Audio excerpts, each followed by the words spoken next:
ఈరోజు ఈ యొక్క ఉదయకాల సమయంలో దేవుని వాక్యాన్ని కొద్దిసేపు మనం ధ్యానం చేద్దాం. చూడండి, మీరు పరిశుద్ధ గ్రంథాన్ని తీసి, గత వారం నేను ప్రకటన గ్రంథంలో 7 సంఘాల గురించి మాట్లాడుతూ మొదటి సంఘం ఎఫీసు సంఘం గురించి నేను మీకు తెలియజేశాను. ఈరోజు ప్రియ దేవుని బిడ్డలారా, మరి రెండో సంఘం, ప్రకటన గ్రంథంలో ఉన్న రెండో సంఘం, ఇది స్ఫుర్ణ సంఘం. స్ఫుర్ణ 2వ అధ్యాయము 8వ వచనం దగ్గర నుంచి ఈ స్ఫుర్ణ సంఘం గురించి మరి బైబిల్ గ్రంథంలో రాయబడింది. ఇది స్ఫుర్ణ సంఘం ఎఫీసీ పట్టణానికి ఉత్తరాన 60 కిలోమీటర్ల దూరంలో ఉండే సంఘం. ఇది చాలా అందమైన పట్టణమని మరి చరిత్ర చెప్తుంది. ఈ పట్టణం చాలా అందంగా ఉంటుందంట. ఈ స్ఫుర్ణ అనే పట్టణం చాలా అందంగా ఉంటుంది. ఇది ఎఫీసీ పట్టణానికి ఉత్తరాన ఒక 60 కిలోమీటర్ల దూరంలో ఉండే సంఘం అన్నమాట. అంటే స్ఫుర్ణ అనేది ఏంటంటే అది ఒక పట్టణం పేరు, అక్కడ సంఘం ఉందన్నమాట. అందుకని స్ఫుర్ణ సంఘం అన్నా, కానీ అది పట్టణం పేరు కనుక ఈ సంఘం గురించి ఇక్కడ దేవుడు ఏం మాట్లాడుతున్నాడో ఒకసారి మనం చదువుకుని ధ్యానం చేద్దాం. చూడండి, 2వ అధ్యాయం, ప్రకటన గ్రంథం 2వ అధ్యాయం 8వ వచనం కానించి, స్ఫుర్ణలో ఉన్న సంఘపు దూతకు ఇలాగు రాయుము, మొదటి వాడును కడపటి వాడునై ఉండి మృతుడై మరలా బ్రతికిన వాడు చెప్పు సంగతులేవనగా. చాలు, దేనికి స్తోత్రం చెప్పండి, బిగ్గరగా చెప్తాను, హల్లెలూయా. నేను గత వారంలో చెప్పాను, ఈ 7 సంఘాలు, ఎలా చూడండి నా వైపు, 7 సంఘాల గురించి ప్రభువు చెప్పేటప్పుడు తనను తాను ఆయన ఇంట్రడ్యూస్ చేసుకుంటాడనమాట. అంటే పరిచయం. మీకు మొదటి సంఘం గురించి చెప్పినప్పుడు ఏమని పరిచయం చేసుకున్నాడు ఆయన? ఏమండి, 7 దీపస్తంభాల మధ్య సంచరించువాడు చెప్పు సంగతిని పరిచయం చేసుకున్నాడు. ఇప్పుడు ఏమని పరిచయం చేసుకుంటున్నాడు? ఏమండి, మొదటి వాడును కడపటి వాడునై ఉండి, ఏమన్నాడు? మొదటి వాడును కడపటి వాడునై ఉండి మృతుడై మరలా బ్రతికిన వాడు చెప్పు సంగతులు. యేసు ప్రభు ఏమయ్యారు? చనిపోయి మరలా బ్రతికాడు కదా, కనుక చనిపోయి బ్రతికిన వాడు చెప్పే సంగతులంట. మరలేమన్నాడు? మొదటివాడు కడపటివాడు. ప్రియులారా, యేసు ప్రభు వారు చాలామంది అనుకుంటారు ఈయన పుట్టి 2000 సంవత్సరాలు అయ్యింది అంటే 2000 సంవత్సరాల క్రితం ఇంకా దేశం ఉంది కదా, ప్రపంచం ఇంకా ఉంది కదా, కనుక యేసు ప్రభు వారు కేవలము పుట్టి 2000 సంవత్సరాలే అనుకుంటూ ఉంటారు. కానీ బైబిల్ ఏం చెప్తుందంటే యేసు ప్రభు వారు ఎప్పటి నుంచి ఉన్నాడంటే, చూడండి ప్రియ దేవుని బిడ్డలారా, మొదటివాడు అంటే ఎప్పుడు? చూడండి, సామెతల గ్రంథం 8వ అధ్యాయము 23వ వచనము,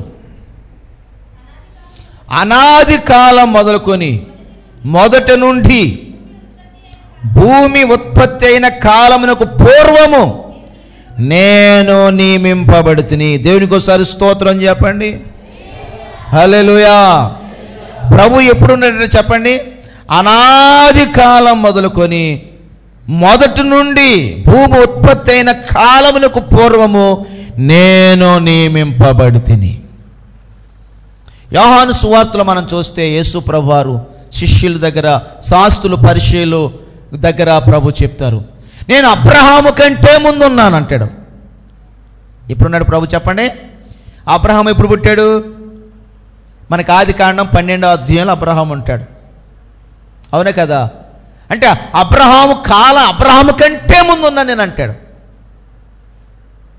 ప్రియ దేవుని బిడ్డలారా, బైబిల్ గ్రంథం ఏం చెప్తుందంటే, ఆది యందు వాక్యము ఉండెను, వాక్యము దేవుని యొద్దనున్న, వాక్యము దేవుడై ఉండెను, ఆ వాక్యమే కృపా సత్య సంపూర్ణుడిగా క్రీస్తుగా యేసు ప్రభువుగా ఈ లోకానికి వచ్చారు. అంటే ప్రభు ఎప్పుడు ఉన్నాడు చెప్పండి? భూమి ఆకాశాలు లేనప్పుడే ఆయన ఉన్నాడు. హల్లెలూయా. కానీ నీ కొరకు నా కొరకు లోకంలో ఉన్న సకల మానవుల యొక్క పాపాల కొరకు ఆ దేవుడు యేసు అని పేరుని లోకానికి వచ్చాడు. కానీ ఆయన ప్రియుల 2000 సంవత్సరాల క్రితం దేవుడు కాదు, అంతకు ముందు నుంచే అసలు ఏమీ లేనప్పుడు ఆయన ఒక్కడే ఉన్నాడు. అందుకని బైబిల్ అంటే చూడండి ఒకసారి, కొలస్సీ పత్రిక 1వ అధ్యాయము 17వ వచనము. ఆగాగు, దేనికంటే ఆయన అన్నిటికంటే ముందుగా ఉన్నాడు. అంటే భూమి కంటే, ఆకాశము కంటే, నక్షత్రాల కంటే. మనము భూమిని బట్టే కదా. ఇలా చూడండి నా వైపు.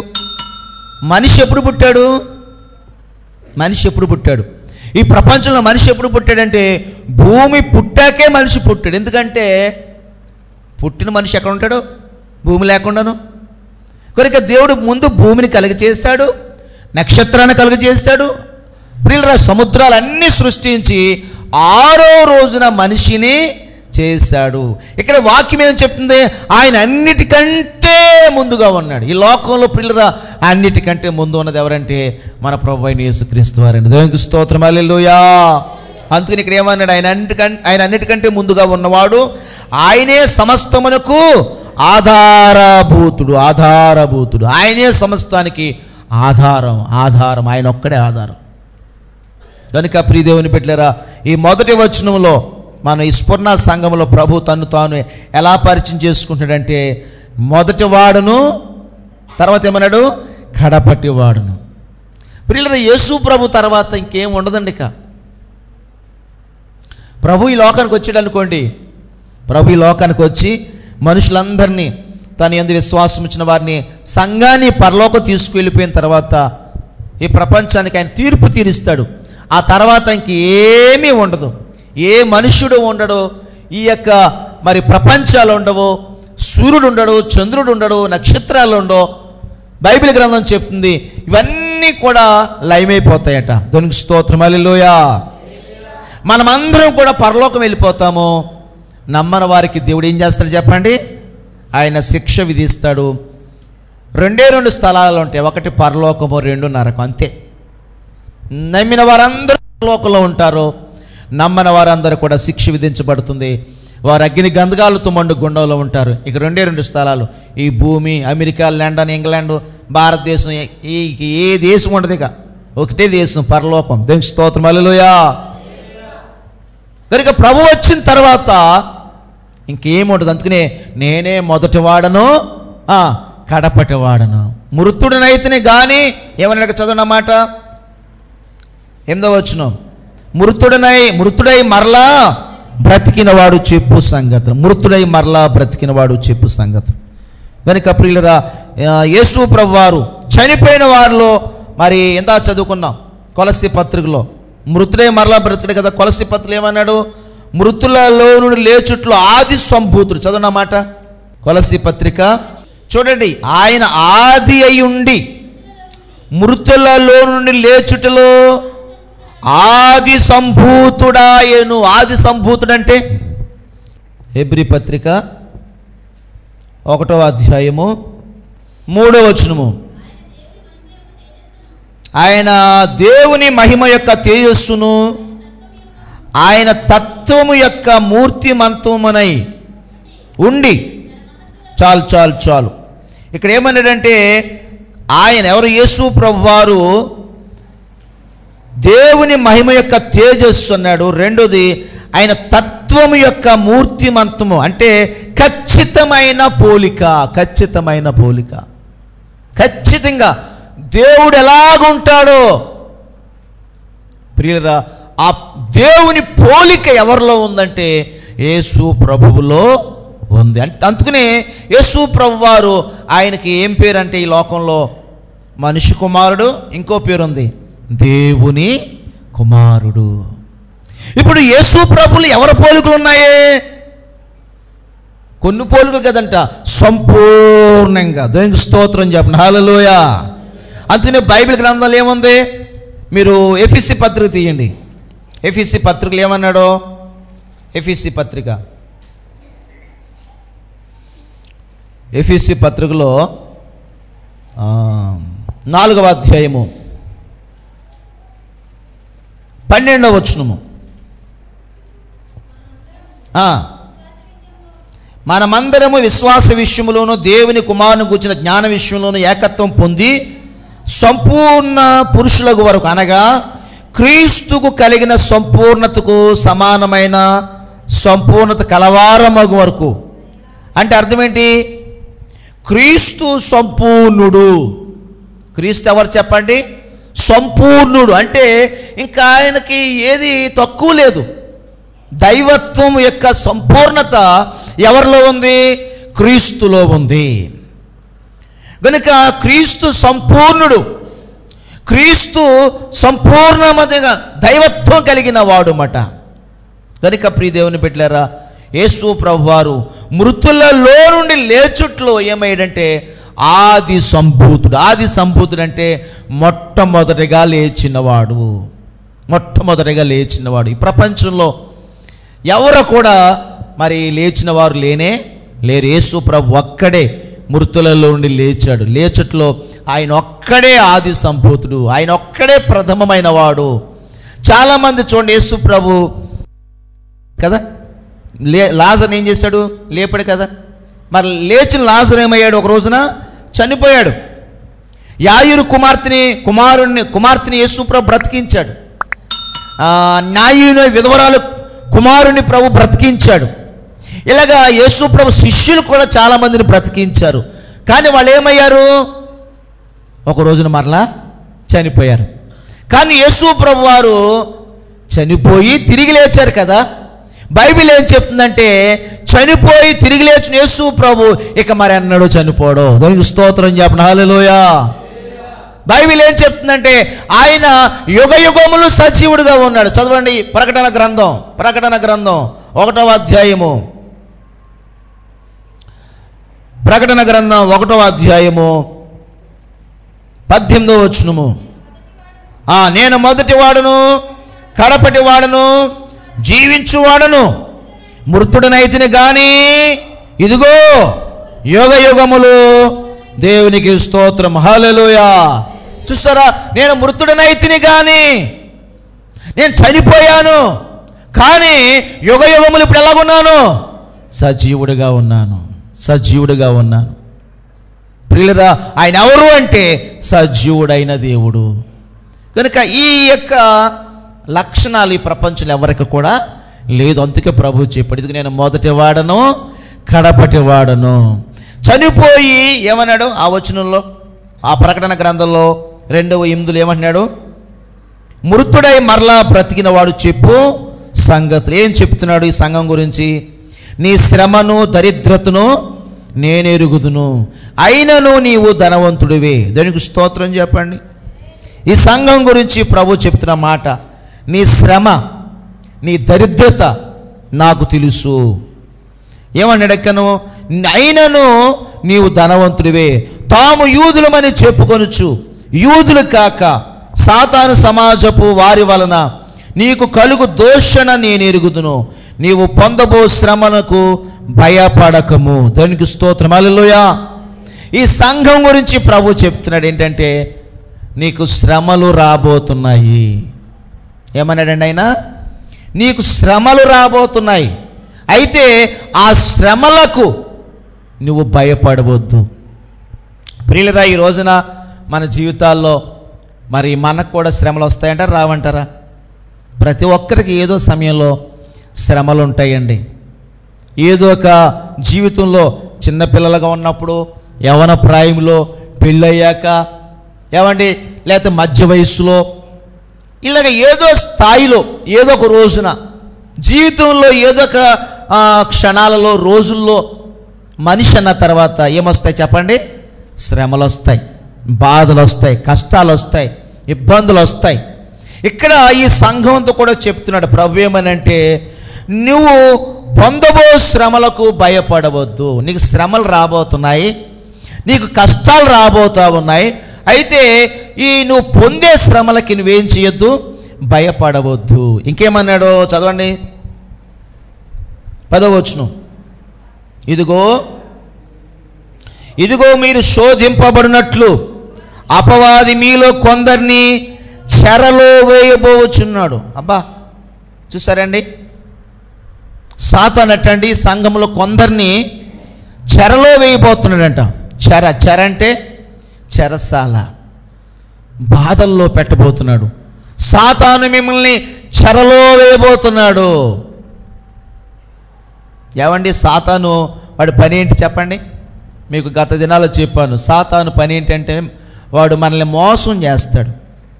వాడు తంత్రగొట్టి వాడు మనల్ని రకరకాలైన బాధలు, శ్రమలు, హింసలు వాడు మనల్ని పెడతాడు. కానీ మనం ఏం చేయాలంటే వాడి యొక్క పన్నాగాలకి పడిపోకుండా మనం చాలా జాగ్రత్త కలిగిన వారంగా ఉండాలి. దేవునికి స్తోత్రం, హల్లెలూయా. అపవాది యొక్క తంత్రాలు మనము గుర్తించాలి. అపవాది ఏ రకమైన ప్లాన్లు వేస్తాడో బైబిల్ అంటది అపవాది తంత్రాలు అంటది కుయుక్తి. వాడు కుయుక్తిపరుడు.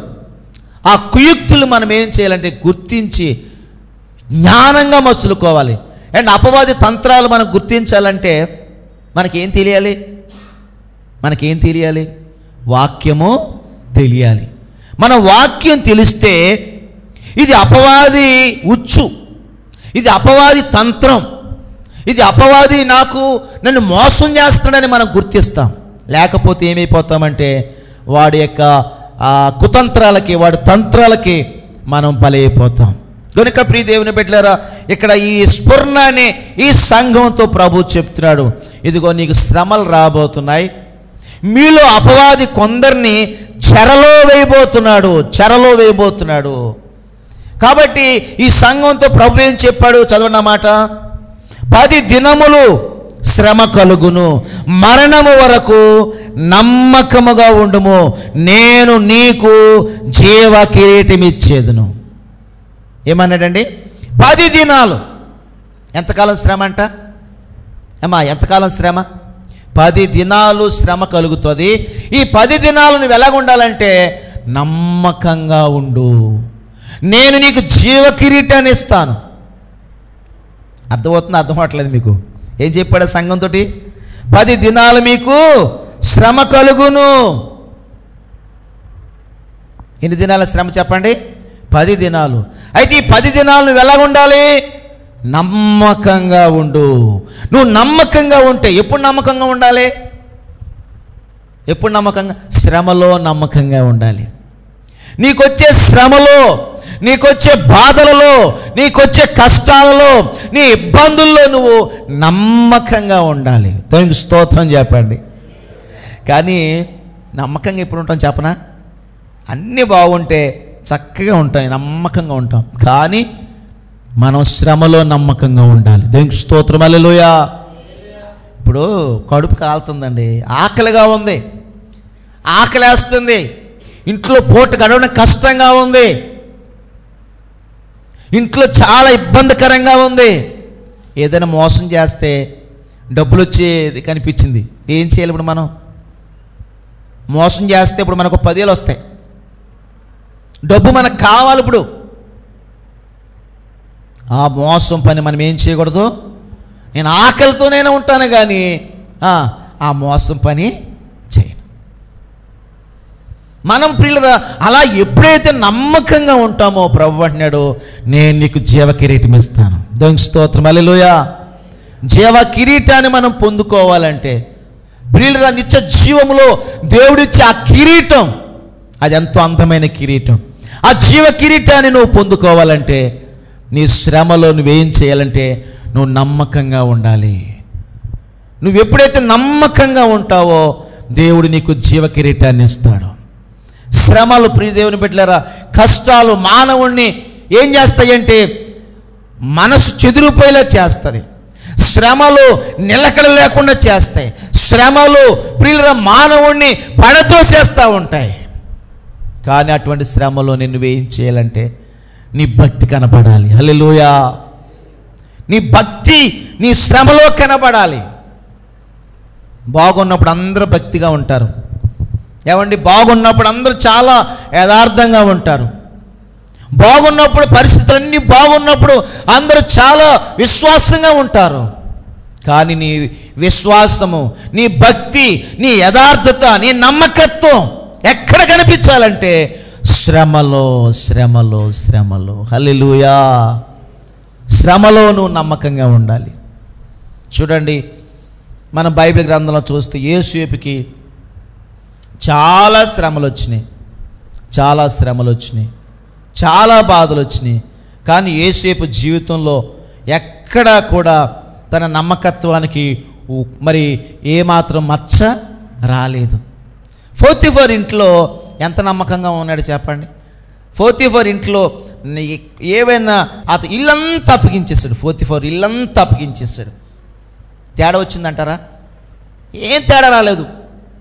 అతడు బానిస, డబ్బు దాచుకోలేదు, బంగారం దాచుకోలేదు.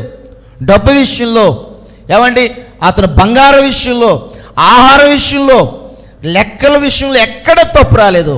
ఆఖరికి అతని భార్య అతను శోధించినా కానీ ఆమె విషయంలో కూడా అతని యజమానికి ఎలా ఉన్నాడు చెప్పండి? నమ్మకస్తుడిగా ఉన్నాడు. దేవునికి స్తోత్రం, హల్లెలూయా. నమ్మకస్తుడిగా ఉన్నాడు. ప్రభు అంటారండి, ఈ రోజున మన జీవితాల్లో ప్రియులరా, దేవుని దగ్గర మనం ఎలాగ ఉండాలంటే నమ్మకమైన వానిగా ఉండాలి. సామెతల గ్రంథంలో 28 వచనము 28-20 అమ్మా, నమ్మకమైన వానికి దీవెనలు మెండుగా కలుగును. మనము నమ్మకస్తులుగా ఉండాలండి, నమ్మకంగా ఉండాలి. నీ భార్యకి నువ్వు నమ్మకంగా ఉండాలి, నీ భర్తకి నువ్వు నమ్మకంగా ఉండాలి, నీ తల్లిదండ్రులకు నువ్వు నమ్మకంగా ఉండాలి. తల్లిదండ్రులని చాలామంది పిల్లలు మోసం చేస్తారండి. నీ తల్లిదండ్రులు నిన్ను పెంచుతున్నారు, నిన్ను కని వాళ్ళు పెంచి పెద్ద చేస్తున్నారు. నీ తల్లిదండ్రులకు నువ్వు ఎలా ఉండాలి? నమ్మకంగా ఉండాలి. నీ తల్లిదండ్రులు నువ్వేం చేయకూడదు? మోసము చేయకూడదు. నీ భర్తకి నువ్వు నమ్మకస్తురాలుగా ఉండాలి, నీ భార్యకి నువ్వు నమ్మకస్తుడిగా ఉండాలి. నీ కుటుంబంలో నువ్వు ఎలాగ ఉండాలంటే ఒక నమ్మకస్తుడిగా నువ్వు ఉండాలి. నువ్వు పనిచేసే చోట ఏమండి, కొంతమంది చూడండి పనికి వెళ్తారు, ఆ పనికి కూలి పని తీసుకుంటారు కదా. ఆ తీసుకునే కూలి పనికి మనం ఏం చేయాలి? నువ్వు తీసుకునే దానికి నువ్వు నమ్మకంగా కష్టపడాలి. మనకి కోతి కథ తెలుసు కదా, ఏం చేస్తుందంటే కోతి పాలు డబ్బులు పాలట, నీళ్ళు డబ్బులు నీళ్ళని, ఆ డబ్బులన్నీ ఏం చేసింది? సగం డబ్బులు కాలంలో పోసేసిందంట, సగం డబ్బులు కుండీలో పెట్టిందట. మనమేనంతే. మనము నమ్మకంగా లేకుండా ప్రియదేవుని పెట్టలేరా, ఒక డబ్బే కానీ ఏది తెచ్చినా కానీ అది నిలబడదండి. ప్రియులరా, మనము నమ్మకంగా ఉండాలి దేవునికి. దేవునికి స్తోత్రం చెప్పండి. ఇక్కడ చూస్తా ఉన్న నమ్మకమైన వానికి ఆ దీవెనలు మెండుగా కలుగుతాయి. దేవుడు నీకు మెండైన దీవెనలు ఇస్తాడు. నువ్వు నమ్మకస్తుడిగా ఉండాలి. సంఖ్యాకాండం 12:7 అతడు నా ఇల్లంతటిలో అమ్మా నమ్మకమైన వాడు. దేవుని ఇల్లంతట్లో, దేవుని ప్రియుల ఇల్లేది ఆయన సంఘం కదా. ఎన్ని లక్షల మంది? ఇంచుమించు 20 లక్షల మంది అండి వాళ్ళు. ఆ 20 లక్షల మంది వారిని కానానుకు తీసుకువెళ్ళడానికి దేవుడు మోషేను నాయకుడిగా పెట్టాడండి. కానీ మోషే ఏంటండి, చాలా నమ్మకంగా ఉన్నాడు. హల్లెలూయా. ఏంటి వాళ్ళ దగ్గర నుంచి ఏదైనా కానుకలు తీసుకుంటే ఎంత డబ్బు వస్తుంది అంటారు? ఎంత డబ్బులు వచ్చేస్తాయండి? బంగారం ఎంత వచ్చేది? అసలు మోషే ఏంటండి, అసలు ఒక గుర్రు పిల్ల కానీ ఒక మేక పిల్ల కానీ అసలు ఏది తీసుకోలేదంటే వాళ్ళ దగ్గర. దేవునికి స్తోత్రం చెప్పండి. హల్లెలూయా. అందరితో పాటే ఆకాశం నుంచి మన్నా కురిస్తుంది, అందరు తినేవారు, ఈయన ఆ మన్నయ్య తిన్నాడు. బండలోంచి నీళ్ళు వచ్చాయి, అందరూ నీళ్ళు తాగారు, ఈయన కూడా ఆ బండలో నీళ్ళు తాగే బతికాడు. ఈ యొక్క సేవా జీవితంలో మోషే ప్రియులరా దేవుని ఇంట్లో ఎలా ఉన్నాడంటే నమ్మకంగా ఉన్నాడు. మోసం చేయలేదు, ఎవరిది ఆశించలేదు, ఎవరిని మోసం చేయలేదు. దేవుని ఎదుట చాలా నమ్మకస్తుడిగా మోషే జీవించాడు. ప్రియమైన దేవుని బిడ్డలారా, మన జీవితాల్లో మనం కూడా దేవునికి ఎలా ఉండాలంటే నమ్మకంగా ఉండాలండి. నమ్మకంగా ఉండాలి. దేవుడు నీకు ఇచ్చిన ఆయుష్కాలం ఏమండి, మనము దేవుడు ఆయుష్ ఇచ్చాడు. ఈ ఆయుష్ని దేవుడు ఇంకా ఏం చేయాలి? మనకే చెప్పండి అమ్మ, ఏం చేయాలి? పెంచాలి వద్దా? మళ్ళీ మధ్యలో తీసుకుపోతే ఎలాగా? మధ్యలో తీసుకుపోతాడు. మనల్ని మధ్యలో వెళ్ళిపోకుండా ఉండాలంటే మనము ఆయన నమ్మకంగా ఉండాలి. హల్లెలూయా. ఇంకా నాకు దేవుడు ఏమి ఇవ్వాలి? ఆయుష్నివ్వాలి. ఇంకా నేను బ్రతకాలి, ఇంకొన్ని దినాలు బ్రతకాలి, ఇంకొంతకాలం ప్రభు కొరకు ఉండాలంటే నేను దేవునికి ఎలాగ ఉండాలంటే నమ్మకంగా ఉండాలి. మీరు నమ్మకంగా ఉండాలి. మీ ఇంట్లో, మీ కుటుంబంలో ప్రియులరా, దేవునికి మీరు ఎలా బ్రతకాలంటే మీరు మనమంతా నమ్మకంగా బ్రతకాలి. నమ్మకంగా బ్రతికితే దేవుడు మనకి ఇంకా ఆయుష్కాలం పొడిగిస్తాడు. ఇంకొంతకాలం మనం ఈ లోకంలో జీవిస్తాం. మోషే దేవుని బిడ్డలరా, ఆయనటండి చనిపోయేటప్పటికట్టండి బైబిల్ గ్రంథాలు చదవండి. ద్వితీయోపదేశకాండం 34:7. మోషే చనిపోయినప్పుడు 120 సంవత్సరముల ఈడు గలవాడు, అతనికి దృష్టి మాంద్యము లేదు. దేవునికి స్తోత్రం చెప్పండి. నాకు 40 సంవత్సరాలు రాగానే కళ్ళజోడు పడిపోయింది. 40 రాగానే కళ్ళజోడు పడిపోయింది నాకు. మోషే కట్టండి చనిపోయేటప్పటికి కళ్ళు స్పష్టంగా కనిపిస్తున్నాయంట, దృష్టి మాంద్యం లేదంట, సత్తువ బలము తగ్గలేదట, చాలా ఆరోగ్యంగా బలంగా ఉన్నాడట మోషే. దానికి కారణం ఏంటి చెప్పండి? మోషే నమ్మకమైనవాడు. హల్లెలూయా. మోషే నమ్మకమైనవాడు. ఈరోజు ఈ ఉదయకాలం ప్రియ దేవుని బిడ్డలరా, మనము దేవునికి ఎలాగ ఉండాలంటే నమ్మకమైన వారంగా ఉండాలి. నీ ఇంట్లో, నీ కుటుంబంలో ప్రియులరా, నీ పని పాటల్లో, నీ చేసే ప్రతి కార్యాల్లో, నీ భక్తి విషయం, నీ హృదయం కూడా ఎలాగ ఉండాలంటే నమ్మకంగా ఉండాలి. దేవునికి ఎప్పుడైతే మనం నమ్మకంగా ఉంటామో దేవుడు మనల్ని దీవిస్తాడు, ఆశీర్వదిస్తాడు. ప్రియ దేవుని బిడ్డలారా, చూడండి కీర్తన గ్రంథము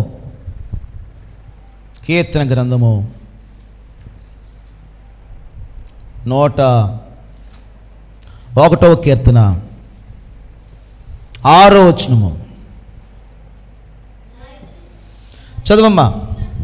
నా యొద్ద నివసించున్నట్లు దేశములో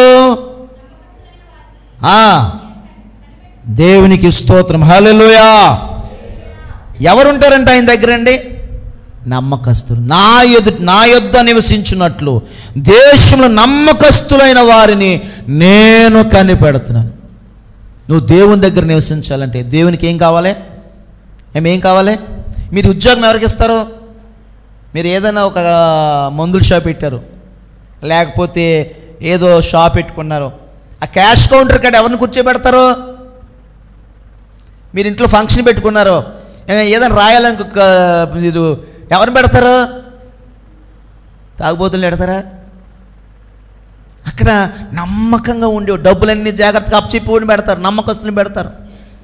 దేవుడు అంటున్నాడు, నా యొద్ద ఉండాలంటే మీరు నమ్మకస్తులుగా ఉండాలి. హల్లెలూయా. దేవుడు నమ్మకస్తులైన వారిని కనిపెడుతున్నాడు.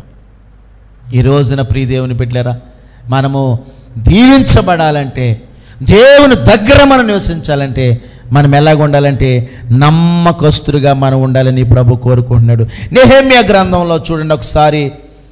నెహెమ్యా గ్రంథం 7:2. ఇక్కడ ఒక వ్యక్తి గురించి ప్రభు సాక్ష్యం ఇస్తున్నాడు. నెహెమ్యా గ్రంథం 7వ అధ్యాయము 2వ వచనము. నా సహోదరుడైన హనానీకిని కోటకు అధిపతి అయిన యెరూషలేము పైన అధికారం ఇచ్చింది. ఎందుకు అధికారం ఇచ్చాడంట? హనన్య నమ్మకమైన మనుష్యుడు. హల్లెలూయా. ఇక్కడ ఒక వ్యక్తిని చూస్తున్నాం. ఈ వ్యక్తి పేరు హనన్య. ఇతను ఎటువంటి వాడంటే నమ్మకమైన మనుష్యుడట. అంతేకాదు, ఇతనికి ఇంకో క్వాలిఫికేషన్ ఉంది. అందరికంటే ఎక్కువగా దేవుని ఎదుట భయభక్తులు గలవాడు.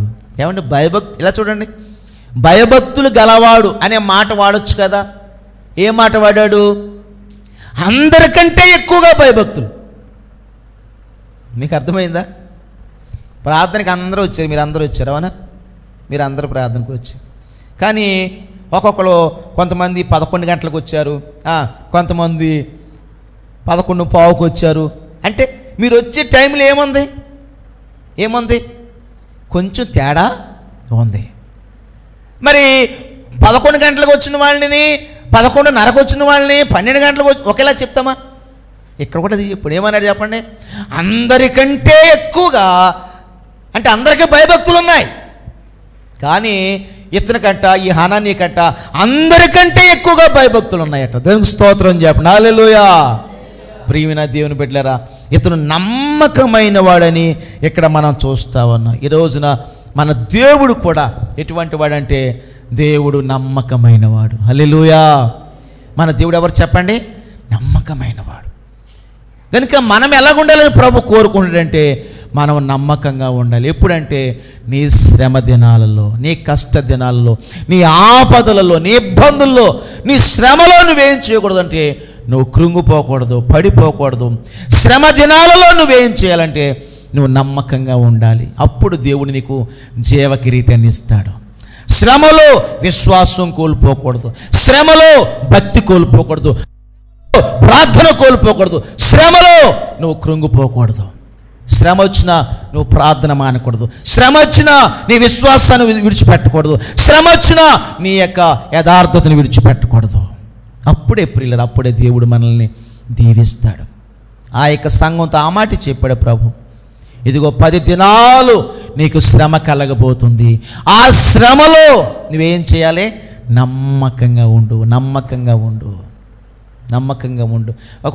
కొంతమంది చూడండి, పెళ్లి చేసుకున్న తర్వాత కాపురం భార్యాభర్తలు చిలక గోరింకల్లాగా ఎంతో చక్కగా సంతోషంగా ఉంటారు.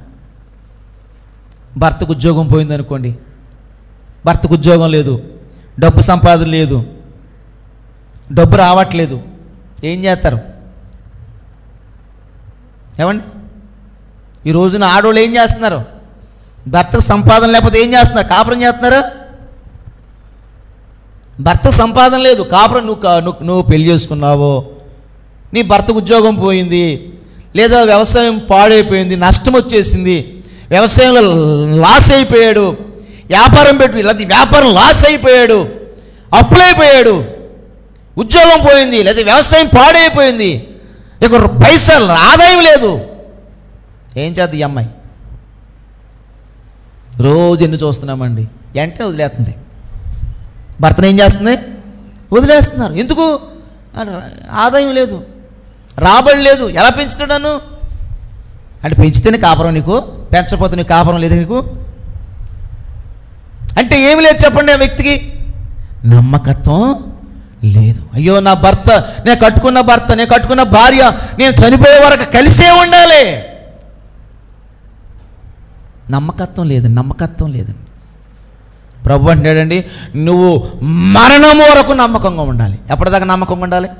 చదవన్న మాట ఉందా? మాట ప్రకటన గ్రంథం. ప్రభు దగ్గర మనం ఎలాగా ఎప్పటిదాకా మనం నమ్మకంగా ఉండాలంటే చదవండి అన్నమాట. ప్రకటన గ్రంథంలో 2వ అధ్యాయము 10వ వచనము. మీలో కొందరిని చెరలో వేయింపబోచున్నాడు, 10 దినములు మీకు శ్రమ కలుగును, ఆ మరణము వరకు మరణము. కింద పుట్టినోట్లో 2 కింద చూడండి, ఏంటట? ప్రాణాపాయము వచ్చిన. ఇప్పుడు ఎవరైనా తుపాయికి పట్టును వచ్చి, ఎలా చూడండి ఆ వైపు, తుపాయి పట్టును వచ్చి యేసుప్రభు నమ్ముకుంటావా? కాల్ చేస్తాను, నాకు యేసుప్రభు వద్దు అంటే వదిలేస్తాను అన్నారు అనుకో, మీరు ఉంటారా? ప్రభు అన్నారు ఇక్కడ మరణము వరకు. ఎప్పటిదాకా అంటండి? కింద ఏమన్నాడు? పుట్టినోట్లు ఏముంది అక్కడ? ప్రాణాపాయము వచ్చినను. అంటే ఎవరైనా వచ్చేసి నేను చంపేస్తానని చెప్పినా కానీ నువ్వేం చేయాలి? చచ్చిపోతాను, కానీ యేసు ప్రభుని మాత్రం నేను విడిచిపెట్టను. నా కోసం యేసు ప్రభు కొరకు నేను ప్రాణం ఇస్తానండి, నా ప్రాణం పోయినా పర్వాలేదు, కానీ నేను యేసు ప్రభుని విడిచిపెట్టను అనే ఆ విశ్వాసం నీలో రావాలి, నీలో రావాలి. అదే ప్రాణాపాయం అంటే. ప్రాణాలు అందుని పౌలు ఏమన్నాడు? మరణమైనను ఉపద్రవమైనను, చదవనమాట రోమీలు రాసిన పత్రికలో చెప్తాడు పౌలు, రోమపత్రిక 8వ అధ్యాయము 35 నుంచి, క్రీస్తు ప్రేమ నుండి మనలను ఎడబాపువాడాడు.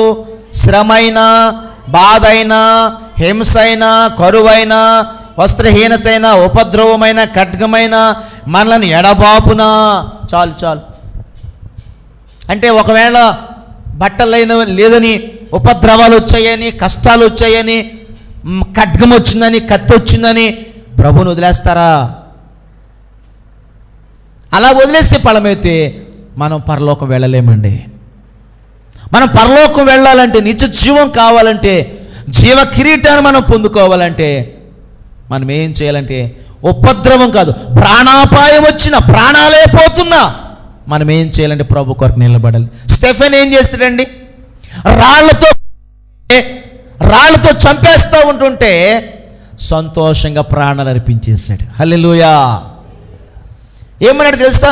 ప్రాణాలు ఇవ్వడమే కాదు, ఇంకో మాట మాట్లాడాడు. తండ్రి, ఈ నేరము, ఈ పాపము వారి మీద మోపొద్దు. చదవన మాట, అపోస్తుల కార్యాల గ్రంథం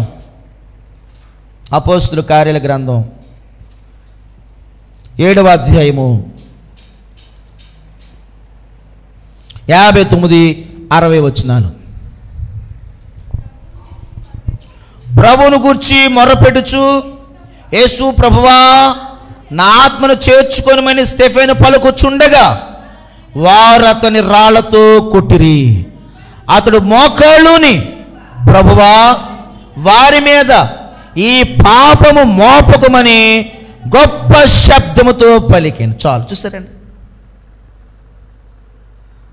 శ్రమలో నమ్మకంగా ఉండమంటే ఇదే. ప్రాణాలు అర్పించడమే కాదు, ఏమన్నాడు? ఈ పాపము వారి మీద మోపొద్దు. ఎంత ఎంత విశ్వాసం దేవుడి మీద. చంపేస్తుంటే, ఆ రాళ్ళు తీసి కొట్టేస్తూ ఉంటుంటే స్టెఫెను ఈ మాట పలుకుతున్నాడు, వారి మీద ఈ పాపము మోపొద్దు నాయన. అంటే నశించిపోతున్న ప్రజల గురించిన భారం.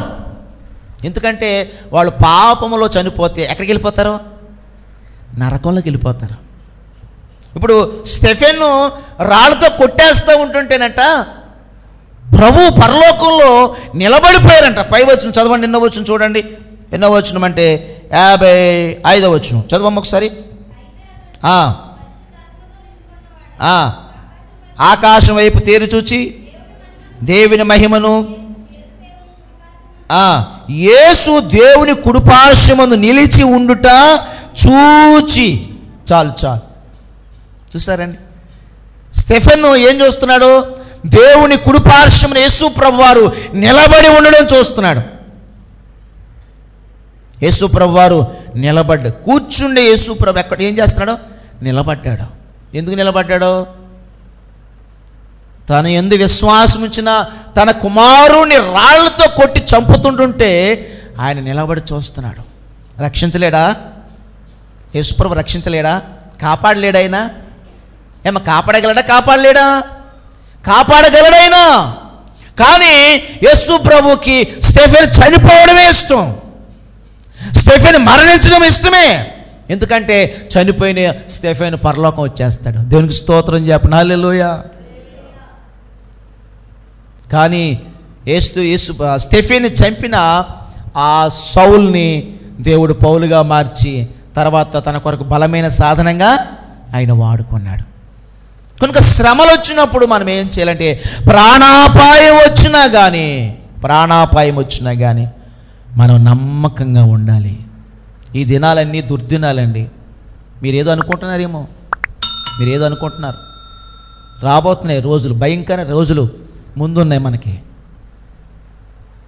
యేసు ప్రభుని నమ్ముకుంటే రేషన్ ఆగిపోయే రోజులు వస్తున్నాయి. యేసు ప్రభుని నమ్ముకుంటే చాలా కష్టాలు, బాధలు మన కొరకు ఉన్నాయి.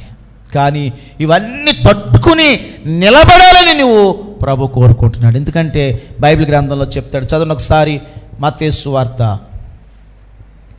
సువార్త 10వ అధ్యాయము 37వ వచనము. తండ్రినైనను తల్లినైనను నాకంటే ఎక్కువగా ప్రేమించువాడు నాకు పాత్రుడు కాడు.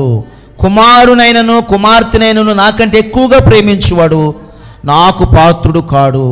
తన శిలువను ఎత్తుకొని నన్ను వెంబడింపనివాడు నాకు పాత్రుడు కాడు. తన ప్రాణమును దక్కించుకునివాడు. నిజమేనా మాట? నిజమేనా మాట? అమ్మా ఇలా చూడండి నా వైపు. ఇప్పుడు తుపాకీ పొట్టినాక నిలబడ్డా కూడా అనుకుందాం. తన ప్రాణాన్ని దక్కించు అంటే తుపాకీ కాల్చేస్తాడు బాబు అని చెప్పి నాకు వద్దు యేసు ప్రభు అని వెళ్ళిపోతానంటే తన ప్రాణం దక్కించుకుని అంటాడు. అక్కడ అన్నాడు తన ప్రాణమును దక్కించుకునేవాడు దాన్ని పోగొట్టుకుని కానీ నా నిమిత్తము తన ప్రాణమును పోగొట్టుకునేవాడు దాన్ని దక్కించుకును. దేవునికి స్తోత్రం. హల్లెలూయా. ఆ పైన చూడండి ఎన్నో వచనం అంటే ప్రియ దేవుని బిడ్డలారా 35వ వచనం. ఒక మనుష్యునికి వాని తండ్రికి కుమార్తెకు ఆమె తల్లికి కోడలకి ఆమె అత్తకు విరోధం పెట్టవచ్చి తిని ఒక మనిషిని ఇంటివారే ఏమైపోతారు? శత్రువులైపోతారు. అటువంటి దినాలు ఇప్పుడు రాబోతా ఉన్నాయి. నువ్వు దేవుని కొరకు ఏం చేయాలంటే ఈ అంచె దినాల్లో కడవరి దినాలలో నువ్వు నమ్మకంగా నిలబడాలి. నా ప్రాణం పోయినా పర్వాలేదు, నేను నమ్మకంగా ఉంటాను. దేవునికి స్తోత్రం. హల్లెలూయా. నాకు యేసే కావాలి, నాకు లోకం వద్దు. నాకేమున్నా లేకపోయినా పర్వాలేదు, యేసును మాత్రం విడిచిపెట్టను. నేను యేసు ప్రభువుకు నేను నమ్మకంగా జీవిస్తాను. ప్రియ దేవుని బిడ్డలారా, ఈ రోజున చూడండి రేషన్ కొరకు డబ్బుల కొరకు అందరూ రకరకాలైన యాశాలు వేసేస్తూ ఉన్నారు. కానీ నీవు నేను మనం ఎలాగ ఉండాలంటే ప్రభు కొరకు ప్రాణాలైన ఇచ్చే వరంగా ఉండాలి. ప్రాణాపాయం వచ్చినా కత్తి మనం బేకి మీదకి వచ్చినా కానీ దేవుని ఎదుట నువ్వు నమ్మకంగా ఉండాలి. ప్రియ దేవుని బిడ్డలారా, ఈరోజు ఈ మధ్యాహ్నపు వేళ ప్రభు చెప్పారు శ్రమ దినాలు రాబోతుంది. 10 దినాలు. ఎన్ని దినాలు చెప్పండి? ఎన్ని దినాలు అన్నాడైనా? 10 దినాలు శ్రమ రాబోతుంది. కానీ నువ్వు ఎలాగుండాలంటే నమ్మకంగా ఉండు. నేను నీకు జీవ కిరీటాన్ని ఇస్తాను. జీవ కిరీటం అనగా దేవుడిచ్చేది అది పరలోకంలో ఇస్తాడు. ఇక్కడ ఎప్పుడైనా పరలోకంలో ఇస్తాడు. ఆ పరలోకంలో ఆ జీవ కిరీటాన్ని నువ్వు పొందుకోవాలంటే ఈ రోజున నువ్వు ఈ లోకంలో వచ్చే శ్రమలు బాధలు తట్టుకుని నువ్వు నిలబడాలి. ప్రియులరా, సంఘానికి శ్రమలు వచ్చినాయి. కానీ సంఘంలో శ్రమలు వచ్చినప్పుడు చాలామంది చనిపోయారండి. చదువున్న మాట ఒకసారి అపోస్తుల కార్యాల గ్రంథం 8వ అధ్యాయం 1 నుంచి. ఆ కాలమందు ఆ యెరూషలేములోని సంఘమునకు గొప్ప హింస కలిగినందున అపోస్తులు తప్ప యోదయ సమరయ దేశాల యందు చెదిరిపోయిరి. ఆగండి. యెరూషలేములో ఉన్న సంఘానికి ఏం కలిగిందంటే చెప్పండి? శ్రమ. మామూలు శ్రమ కాదు, భయంకరమైన శ్రమలు. అప్పటికే యాకోబుని చంపేశారు. యాకోబు తెలుసు కదా, యేసు ప్రభు వారి శిష్యుల్లో ఒక శిష్యుడు. 12వ అధ్యాయము 1వ వచనము 2వ వచనము. రాజైన హేరోదు సంఘపు వారిలో కొందరిని బాధ పెట్టుటకు బలత్కారంగా పట్టుకునిరి. యోహాను సహోదరుని యాకోబును ఖడ్గముతో ఏం చేశారంట? ఖడ్గముతో చంపించారంట. ఇది యూదులకు ఇష్టమైన కార్యమని తెలుసుకొని పేతురును కూడా పట్టుకున్నారు. చాలు. అంటే యాకోబుని చంపించారు. ప్రియులరా, 7వ అధ్యాయంలో స్టెఫెన్ని చచ్చిపోయాడు. మరి ఇక్కడ మనం చూస్తున్నాము, ఇందాక మనం 8వ అధ్యాయంలో మనం చూస్తే అప్పటికే సంఘానికి ఏమొచ్చింది? భయంకరమైన శ్రమలు వచ్చాయి. అయితే 3వ వచనంలో సౌలు ఇంటింటా చొచ్చి పురుషుల్ని స్త్రీలను ఈడ్చుకొని పోయి చెరసాలలో వేయించి సంఘాన్ని ఏం చేస్తున్నాడు? సంఘాన్ని పాడు చేస్తున్నాడు. భయంకరమైన శ్రమలు ప్రియులు దేవుని పెట్టారా ఆనాటి సంఘానికి వచ్చాయి. కానీ వాళ్ళంతా కూడా ఏం చేశారంటే శ్రమలు తట్టుకున్నారు, బాధలు తట్టుకున్నారు, కష్టాలు తట్టుకున్నారు. కనుకనే వాళ్ళందరికీ దేవుడు నిత్య జీవాన్ని, పరలోకాన్ని ఇవ్వడానికి ఆయన ఇష్టపడ్డాడు. ఈరోజు ఈ మధ్యాహ్నపు వేళ మన జీవితాల్లో మనకు కూడా అటువంటి శ్రమ దినాలు రాబోతూ ఉన్నాయి. మనం కూడా ఎలాగ ఉండాలి చెప్పండి? చాలామంది అనుకుంటున్నారు అన్నీ సుఖాలు అనుకుంటున్నారు. కాదు కాదు, క్రైస్తవులకి ముందు చాలా శ్రమలు ఉన్నాయండి. దానికి స్తోత్రం చెప్పండి, దగ్గరగా చెప్పండి హల్లెలూయా. శ్రమలంటే ఇష్టం ఉండదు కదండి? ఉంటుందా? ఇష్టం ఉంటుందా? శ్రమలంటే ఇష్టం ఉండదు ఎవరికి. అందరికీ ఏమి ఇష్టమంటే సుఖంగా ఉండాలి, ఆశీర్వాదంగా ఉండాలి, దీవెనకరంగా ఉండాలి, మేలుకరంగా ఉండాలి. ప్రియమైన మరి దేవుడు ఈ దుర్దినాలు మన కొరకు ఉన్నాయి. ఇక్కడ ఎంతకాలం అన్నాడండి? 10 దినాలు. 10 దినాలు అంటే కొద్ది కాలం శ్రమలు ఉంటాయి. కానీ ఆ శ్రమలు తట్టుకుని మనం నిలబడినప్పుడు దేవుడు మనకు జీవకిరీటం ఇస్తాడు. ఒకవేళ మనం ఈ లోకంలో చనిపోయినా మనమేం భయపడక్కలేదు. దేవుని దగ్గర దేవుని రాజ్యం ఉంది కనుక గొప్ప విశ్వాసంతో మనం ఈ లోకంలో జీవించాలి. నేను మీకు చెప్పేది ఒకటే, నీవు ఈ లోకంలో బ్రతికినంత కాలం నమ్మకంగా ఉండాలి. ఆఖరికి నీ పేక మీద కత్తి వచ్చినా కానీ, మరణాపాయమే వచ్చినా కానీ నువ్వు నమ్మకంగానే జీవించాలి. కనుక బైబిల్ చెప్తుంది, నమ్మకమైన వానికి దీవెనలు మెండుగా ఇస్తాడైన. మోషేని దీవించాడైన, ఆశీర్వదించాడైన. నమ్మకస్తుల్ని ఆయన విడిచిపెట్టడం దేవుడు పట్టుకుంటాడు ఆయన. కనుక ఈ రోజు నుంచి ఒకవేళ నువ్వు ఏ విషయంలో ఒకవేళ నమ్మకంగా లేకుండా ఉంటే ఈ రోజు నుంచైనా నేను నమ్మకంగా ఉంటాను. ప్రార్థన చేయట్లా నమ్మకంగా ఉంటారు మీరు? తెల్లవారుజాము లేచి ఏం చేయాలి? ప్రార్థన చేయాలి. ఉదయకాలమే ప్రార్థన చేయాలి. ప్రతిరోజు మనం ప్రార్థన చేయాలి. పాస్టర్ గారు ప్రతిరోజు తింటలేదండి, మనం ప్రతిరోజు తింటున్నాం. అలాగే ప్రతిరోజు నువ్వు ప్రార్థన చేయాలి. ప్రతి దినము నువ్వు ప్రార్థన ఉండాలి. నీ ప్రార్థనలో నువ్వు నమ్మకంగా ఉండాలి. అలాగే నీ విశ్వాసంలో నమ్మకంగా ఉండాలి. అదేవిధంగా ప్రియులరా, మందిరానికి వచ్చే విషయంలో కూడా నువ్వేం చేయాలంటే నమ్మకం. ప్రతి వారం విడిచిపెట్టకుండా ప్రతి వారం ప్రభుని ఆరాధించాలి ప్రియులరా. అంతేకాదు, నువ్వు దేవునికి ఇచ్చే విషయంలో కూడా ఎలాగ ఉండాలి? నమ్మకంగా ఉండాలి. దేవుడు నీకు ఎంత ఇస్తున్నాడో దేవునికి నువ్వు ఎంత ఇస్తున్నావు, దేవునికి ఇచ్చే విషయంలో కూడా నమ్మకంగా ఉండాలి. చెప్తున్నా కదా, నమ్మకమైన వానికి దీవెనలు మెండుగా ఉంటాయి. దేవునికి మనం ఏ హస్తంతో ఇచ్చామో దేవుడు మరలా అదే హస్తంతో మనకి ఇస్తాడు. అంటే ఆయన ఇయ్యుడి మీకు ఇయ్యబడును. ఎలాగన్నాడు ఆయన? ఇయ్యుడి మీకు ఇయ్యబడును. మీరు ఏ కొలతతో కొలుస్తారో అదే కొలత మరలా మీకు కొలవబడుతుంది. అంటే మనం సమృద్ధిగా ప్రభుకి ఇచ్చామనుకోండి, ప్రభు మనకేమి చేస్తాడు? మరలా సమృద్ధిగా ప్రభు మనకిస్తాడు. ఏమండి, మనం ఇచ్చామనుకోండి, ఆయన జేబులు పెట్టుకుని మెదలకుండా వెళ్ళిపోయే రకం కాదు ఆయన. దేవుని స్తోత్రం చెప్పండి. నేను మీకు ఇచ్చాను, మీ మెదలకుండా వెళ్ళిపోవచ్చు. మీరు నాకు ఇచ్చా, నేను మెదలకుండా వెళ్ళిపోవచ్చు. కానీ మీరైనా నేనైనా దేవునికి ఇస్తే ఆయన మెదలకుండా ఉండేవాడు కాదు. నువ్వు ఇచ్చిన దానికంటే అనేక రెట్లు మరలా తిరిగి నీకు ఇస్తాడైనా. బైబిల్ అంటుంది, సంతోషంగా ఇచ్చువారిని దేవుడు ప్రేమిస్తాడు. ప్రియులరా, దేవునికి మనం ఎలాగివ్వాలి? సంతోషంగా ఇవ్వాలి. ఇంకో మాట చెప్తానేనండి, దేవునికండి ఎంత పొడిగినవక్కర్లేదు. కొంతమంది ఎంతో ఇచ్చేస్తాను, వద్దు, నువ్వు ఎక్కువ ఇవ్వద్దు. దేవుడు ఎంత ఇమ్మన్నాడు మనల్ని? దశమ భాగం. ఎంత ఇవ్వాలి మనం చెప్పండి? దశమ భాగమే. కేవలము 10 రూపాయలే. 100 రూపాయలు ఎంత ఇవ్వాలి నువ్వు దేవునికి? కేవలం 10 ఇవ్వాలి నువ్వు, అంతే. నీకు 1000 రూపాయలు దేవుడు ఇచ్చానుకో ఎంత ఇవ్వాలి? ఒక 100 రూపాయలు ఆయనకి ఇవ్వాలి. 10,000 నీకు ఇచ్చాడనుకో ఎంత ఇవ్వాలి నువ్వు? 1000 రూపాయలు దేవునికి ఇవ్వాలి. నీకు 1,00,000 రూపాయలు ఇచ్చాడనుకో ఎంత ఇవ్వాలి దేవునికి? 10,000, అంతే. కానీ మనం ఏం చేస్తున్నామంటే అది కూడా, దాంట్లో కూడా మనం నమ్మకంగా ఉండటం లేదు.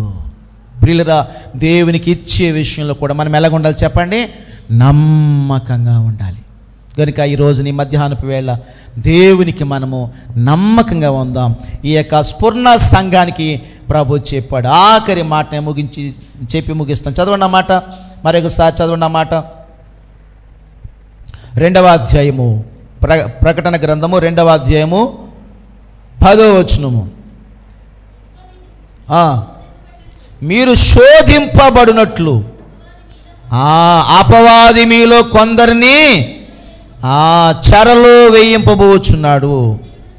10 దినాలు శ్రమ కలుగును, మరణము వరకు నమ్మకంగా ఉండము, నేను నీకు జీవ కిరీటం ఇచ్చేదను.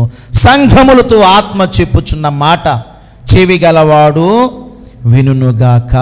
జయించువాడు రెండవ మరణం వల్ల ఏ హానియు చెందడు. అమ్మా, జయించేవాడు రెండవ మరణం వల్ల ఏ హాని చెందడు. రెండవ మరణం ఎక్కడుంది? రెండవ మరణం ఇక్కడ చదువుతాం కదా. మొదట మరణం ఏంటి? ఇక్కడ చనిపోతాం కదా, అది మొదటి మరణం. రెండో మరణం ఏది? చనిపోయిన తర్వాత మన ఆత్మని అగ్ని గంధకాలతో మండు గుండంలో వేస్తాడు. మనమంటే మనం కాదు, రక్షణ లేని వాళ్ళు, మారు మనసు లేని వాళ్ళకి ఇచ్చేది అది. కనుక మారు మనసు లేని, రక్షణ లేని వాళ్ళు ఎక్కడ ఉంటారంటే రెండవ మరణం. కనుక ప్రభు అన్నాడు, ఈ రెండవ మరణం వారికి ఏమీ హాని చేయదు. కనుక మనం జయిద్దాము, నమ్మకంగా ఉందాము. అటువంటి గొప్ప భాగ్యాన్ని ప్రభు మనందరికీ అనుగ్రహించును గాక. ఆమేన్. దయచేసి స్థలాలు వంచండి, కళ్ళు మూసుకోండి, ప్రార్థన చేసుకుందాం. ఈ రోజున దేవుడు ప్రియులరా మనతో మాట్లాడుతూ వచ్చారు. 10 దినాలు శ్రమ కలుగుతుంది. అయితే నీ శ్రమలో నువ్వు ఎలాగుండాలంటే నమ్మకంగా ఉండాలి. నీ కుటుంబంలో శ్రమలు, నీ ఇంట్లో శ్రమలు, నీ యొక్క జీవితంలో శ్రమలు రావచ్చు. అయితే శ్రమకాలంలో, శ్రమ దినమున నువ్వు కృంగిపోకూడదు, కానీ శ్రమలో నువ్వు ప్రార్థన చేయాలి. శ్రమలో నీ విశ్వాసాన్ని కాపాడుకోవాలి. శ్రమలో నీ నిరీక్షణ కలిగి ఉండాలి. శ్రమలో నువ్వు పడిపోకుండా, జారిపోకుండా నువ్వు నమ్మకంగా ప్రభు కొరకు జీవించాలి. ఒకవేళ ప్రాణాపాయ పరిస్థితులే నీకు వచ్చినా కానీ ప్రభుకి నువ్వు నమ్మకంగా జీవించాలని ప్రభు కోరుకుంటున్నాడు. పరిశుద్ధుడా, ప్రేమ కలిగిన మా తండ్రి, దయగల ప్రభువా, ఈ యొక్క ఉదయకాల సమయంలో తండ్రి చేరువచ్చిన మా ప్రియులందరినీ దీవించండి. ఈరోజు ప్రకటన గ్రంథము నాయన 2వ సంఘం, స్ఫురణ సంఘము దేవా, ఇదిగో నాయన ఆ సంఘంతో మీరు చెప్పారు 10 దినాలు నీకు శ్రమ రాబోతుంది. మరి ఈ 10 దినాల్లో కూడా మరణాపాయం వచ్చినా కానీ నువ్వు నమ్మకంగా ఉండు, నేను నీకు జీవ కిరీటం ఇస్తానని చెప్పారు. కనుక మా జీవితాల్లో మరి మేము నీకు నమ్మకంగా జీవించడానికి సహాయం చేయండి. మోషే నీ ఇల్లంతట్లో నమ్మకస్తుడు తండ్రి, మేము కూడా అయ్యా నీ సంఘములో నాయన, మా సమాజంలో, కుటుంబాల్లో ప్రభు అందరి దగ్గర మేము నమ్మకంగా జీవించడానికి మీరే సహాయం చేయమని మహిమ, ఘనత, ప్రభావాలు మీకు ఆరోపిస్తూ యేసు నామములో ప్రార్థిస్తున్నాను ప్రియ తండ్రి. ఆమేన్.